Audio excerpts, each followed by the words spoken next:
House of David creator explains using AI. AI has been very controversial. Of course, we've covered it here. We've shown you the sort of cheesy AI trailers for classic movies, and I find them amusing. We recently looked at the the trailer for Karen Unleashed, which I think was pretty remarkable, you have to admit. And AI is the genie is out of the bottle. It cannot be stopped. But even using AI makes you a pariah.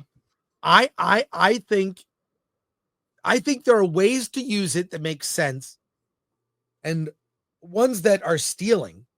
There's clearly, if the data set you're using to make your AI is a person, a real person, a public figure. I mean, we get memed. Memed is one thing, but if someone made a buddy cop movie with Alan and I, well, I'd probably want to watch it. Actually, I'm not going to lie, but it's not something that's you're legally able to sell because it's based on our likeness, which we own. But tell me about this story, Alan, from Variety. All right. So House of David, which is a faith-based series based on the King David, creator explains using AI to create the Goliath origin sequence. Episode 6 of Amazon's House of David introduces Goliath's origin story with a visually stunning sequence created using generative AI. Series creator John Irwin reveals that when the scene was initially envisioned on a smaller scale, AI tools allowed for a more ambitious and cost-effective approach. The production team at Wonder Project blended AI software with traditional tools to achieve photorealistic visuals. AI expedited the process, completing the scene in weeks rather than months, and prove effective in handling VFX elements such as character consistency, elemental realism, and physics simulation. Irwin emphasized that AI was used to enhance existing assets rather than generate them from scratch, allowing for creative flexibility within budget.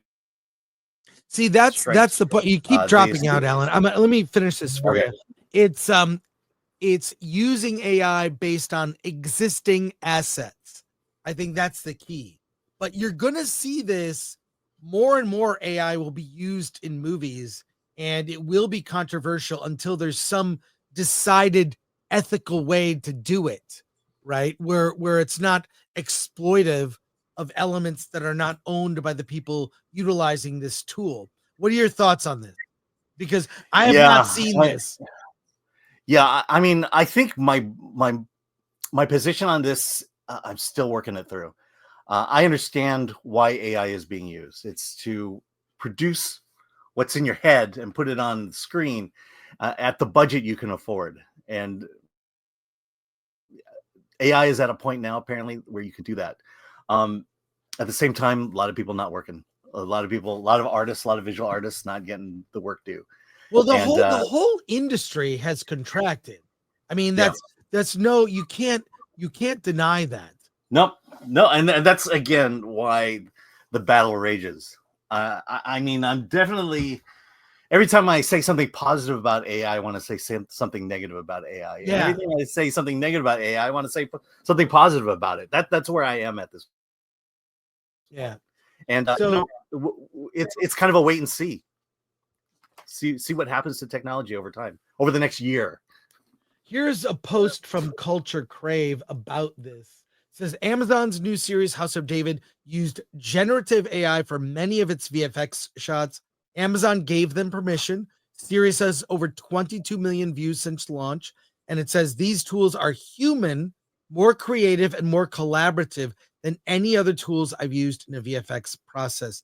Mm-hmm. So there's an image, I assume, that was generated that way. Here is also a little demo. We'll watch some of this, of some of the shots that were used. Let's take a look at this.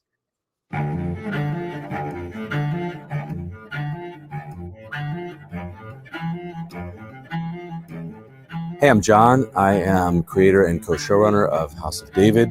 It is our company, The Wonder Project's first production in collaboration with Amazon and Prime Video. It's on Prime Video right now. To our knowledge, we are the first, or among the first, to use generative AI tools to create some of the scope and scale that would have been otherwise impossible. All the footage that you're seeing right now was made using an AI tool set combined with traditional tools. Specifically, episode 6 represents the first scene in a show that's driven by generative AI tools. Now, many other traditional tools were used in the process. Real actors were used to perform the scene, but this represents a leap forward in technology and what we were able to achieve. These tools are more human and more creative and more collaborative than any other tools that I've ever used in a VFX process. I say that as a showrunner, I say that as an AI artist, and I say that as a former animator. Why am I telling you? Well, so just pause for a sec. This is basically, we should have just shown this and not read the article. This is better. I don't know. I'm still skeptical, but if they own the data they're pulling to make the images, I mean, how is that different? Like, how is it different than touching up something on Photoshop of something they own? If they own it, they can manipulate it. I don't know. Watch a little bit more of this, and then we'll go to comments. I think much of the fear and discussion around these tools are in two categories. Number one, will these tools replace creativity and artistry? And number two, will these tools take jobs in our industry? We have found by using them and taking the time to deeply understand them, that actually the complete opposite is true. They allow me to be more creative as the showrunner. They allow actors to have more agency into their digital performance. And they allow the core department heads on the show to be able to collaborate on the visual effects, because we're actually making the visual effects while we film the show. Of the 850 VFX shots in season 1 of House of David, 73 shots were created using these tools as an engine to the car. These are a new set of paintbrushes that, when placed into the hands of artists, especially when they're together and collaborate, allow you to do things that were formerly impossible. The integration of these tools are going to create jobs in our industry. That's what I feel. The reason is, a show like House of David, many people told us that our vision was impossible. What we say at Wonder is we do not compromise, we innovate. If we had listened to the status quo of our industry, House of David never gets made. By making it at a budget many people thought was impossible, we're able to employ nearly 700 people. So I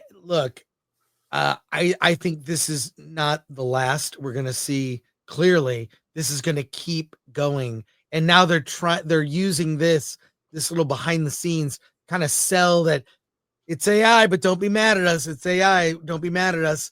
I don't know. I don't watch that show. Final thoughts, Alan. We have a lot to do. So I think the real issue for me is, when you watch something and AI is a part of it, it kind of lessens the value or the impressiveness of that. It's like red dye 40. If your food has red dye 40 in it, you're going to feel a little creepy about eating it. At the same time, you're not going to go to a Michelin star restaurant and expect them to put red dye 40 in their food. And I say that in a way that I say that as, if you're going to spend $250 million on your movie, why are you using AI? But if you're selling snacks off the shelf at Walmart, I guess I understand why you're using red dye 40. And that's kind of, to me, where this tension is at with AI and art and movies altogether.